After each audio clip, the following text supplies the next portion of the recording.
안녕하세요. 세상을 이롭게 하는 일에 관심 많은 승무원쌤 김용숙입니다. 장해찬, 청년 정치인 장해찬이 큰 위기를 맞이하고 있습니다. 정치인으로서 다시 재기할 수 있을지 없을지가 근본이 흔들리는 그런 이유. 장해찬 씨가 물론 나이가 너무 어리기 때문에 과욕을 부린 거 아닌가 하는 그런 안타까움이 있습니다. 나이에 비해서 너무 일찍 인정을 받고 성공을 하다 보면 그 그릇을 깨빡치기가 쉽습니다. 왜? 어리기 때문에 경험 부족에서 오는 그러한 현상이라고 할 수도 있겠습니다. 장해찬 씨는 정말 대통령실에 과잉보호를 받을 정도라고 특별 대우를 받았던 거 사실입니다. 그런데 이 장해찬 청년 정치인이 이별을 고하는 거 아닌가? 정치로부터. 하지만 장해찬 청년 정치인은 그렇지 않을 것 같습니다. 장해찬 씨는 정치에 굉장히 관심도 많고 욕심도 많고 욕망도 가지고 있는 것 같습니다. 이 장해찬이라는 사람의 어떤 경력을 가지고 있는가를 좀 살펴보면 장해찬 씨는 1988년생 부산 출신입니다. 이번에 부산에 무소속으로 출마한 것도 부산 출신이기 때문에 아마 개인 인기를 믿고 강행을 했던 것 같습니다. 웹소설 작가로 활동을 하다가 정치에 입문했습니다.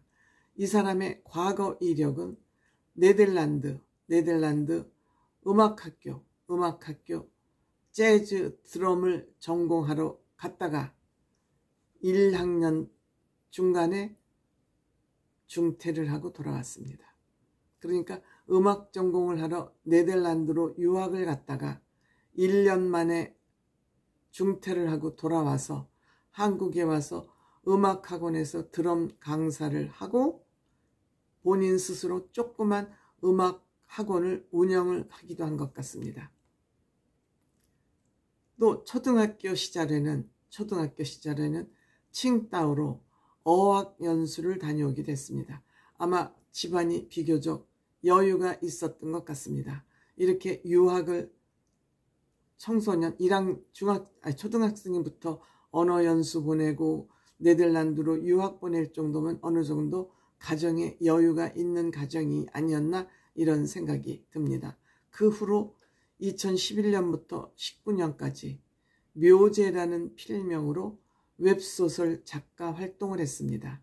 그런데 이번에 웹소설 작가를 활동을 하는 동안에 여러 가지 웹소설 내용도 문제가 됐었고 또 본인이 SNS에 올린 그러한 성 관련 그런 문제들도 있으면서 이것이 공천을 받고 뒤에 문제가 되면서 국민의힘 수영구인가요? 공천을 받았다가 이러한 설화로 인해서 공천을 취소당했습니다. 장해찬 씨는 이런 활동을 하다가 정치에 발을 들여놓게 된 동기는 고인이 되신 정두원 새누리당 후보의 홍보 고문으로 들어갔습니다. 정치에 관심이 있다는 것이죠. 그러고 나서 자기 혼자 자유미디어 연구소를 만들어서 요즘 연구소는 1인 연구소는 어떤 분이 그러더군요. 요즘 정치 관련 연구소는 무엇을 할까를 연구하는 게 연구소다. 그러니까 연구소가 넘고 처지고 연구소에서 하는 일이 없다는 걸 상징하는 그런 얘기라고 저는 생각이 됩니다. 그러다가 보수 논객으로 활동을 한 것이죠. 보수 논객으로 활동을 하면서 야당 까기에 말재주가 있어서 이것이 윤석열 대통령의 눈에 띄어서 윤석열 대통령이 정치에 입문하는 과정에서 장해찬 씨가 청년 특보 1호로 윤석열 대통령 선거 캠프에 합류하게 된 것이죠. 대선 캠프에 합류하게 된 것이죠. 이렇게 되면서 윤석열 대통령 마음에서는 이준석 대표가 멀어져 가고 있고 내부 총질한다고 멀어져 가고 있고, 그러면 이준석 대표를 대신할 청년 정치인을 장해찬으로 본 것이죠. 그러면서 장해찬을 대통령실에서 키워주기 시작한 것이죠. 2022년 작년 재작년이죠. 장해찬은 총리실 산하 청년재단 이사장을 맡게 됩니다. 즉 정부 기관의 이사장을 맡게 된 것이죠. 이러면서 이때부터 본격적으로 이준석 대표를 저격하기에 나섭니다. 너무너무 저격을 심하게 하죠. 이준석 대표를 저격하기 위해서 기자회견까지 열었습니다. 기자회견까지 열고 그러한 공로 등등으로 인해서 2023년 국민의힘 전당대회에서 최고 청년위원 최고위원 청년위원 몫으로 최다 득표를 해서 최고위원직에 오르기까지 했습니다. 이것이 이준석을 적극적으로 저격한 공로를 인정받은 것이죠. 이렇게 해서 이준석과 장해찬은 완전히 적이 됐습니다.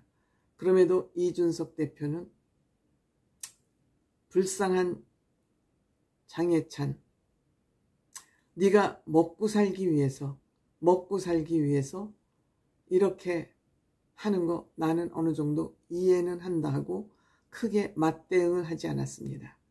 그런데 최근 장해찬 씨가 4월 10일 총선에서 공천이 무효화되자 국민의힘을 뛰쳐나가서 무소속으로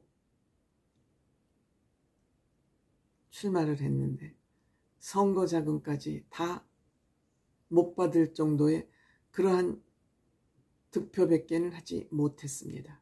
그래서 선거 자금 날렸죠. 또한 선거 자금 모금법 위반 혐의로 또 검찰에 송치되어 있습니다. 이래저래 지금 장해찬 씨는 코너에 몰리고 다시 회생할 수 있을까 하는 그런 어려운 상황에 놓여 있습니다. 장해찬 씨, 제가 폭망 이유라고 말씀드렸는데 아직 젊은데 나이도 어린 청년 정치인인데 그야말로 청년 정치인이 이런 식으로 왜곡된 정치를 하면 저는 안 된다고 생각합니다. 아무리 출세도 좋지만 청년이라는 것은 맑고 싱싱하고 깨끗하고 정직한 그런 것을 우리는 청년들한테 바라는 거 아닐까요? 그런데 선거 끝나고 꼬부라져 있더니 요즘 또 뭐 국민연금 개혁과 관련해서 또 슬슬 기지개를 펴는 것 같습니다. 그 구체적인 얘기는 여기서 하면 너무 길어지니까 슬슬 정치 기지개를 펴고 있는 것 같습니다. 그런데 대통령실에서도 장해찬 씨 손을 잡아줄 수가 없죠. 지금 탈당을 해서 무소속으로 출마를 해서 국민의힘 후보가 불리한 거 아니냐, 서로 단일화하라고 그렇게 얘기를 하는데 말 듣지 않고 끝까지 무소속으로 출마를 해서 지금 국민의힘 소속 당원도 아닙니다. 국민의힘 당원도 아닌 사람, 또 국민의힘을 배신하고 나간 사람을 대통령실에서 정부의 자리가 공직 자리가 많다 하지만 이 사람을 손을 잡아줄 수 있겠습니까? 없죠. 그리고 지금 윤석열 대통령 지지율이 높은 것도 아닙니다. 장해찬 같은 사람을 또 어딘가 꽂아줬다가는 대통령의 지지율 또 곤두박질 칠 확률이 많습니다. 그러면 위험한 짓을 해가면서 위험을 감수하고 장해찬 구하기에 나설 리는 저는 없다고 생각합니다. 때문에 장해찬 씨는 국민의힘에 돌아올 희망도 지금 현재로선 크지 않고 또 다음 국민의힘 대표가 누가 될지 모르지만 장해찬 씨 공천 취소했다고 당을 박차고 배신하고 나간 인물인데 당에서 장해찬 씨의 설 자리가 있겠습니까? 또한 장해찬이 그렇게 공식적으로 저격하던 이준석 대표는 빠찌를 달았습니다. 아마 이렇게 생각했을 겁니다. 장해찬 씨는. 나 이제 부산에 출마하니까 난 이번에 빠찌 단다. 이준석 너는 빠찌도 이번에 못 달지? 노원에 나가도 안 되고 빠찌 못 달지? 하고 속으로 많이 비웃었을지 모릅니다. 이 세상은 정직이 가장 큰 힘입니다. 국민들은 정직한 사람을 좋아합니다.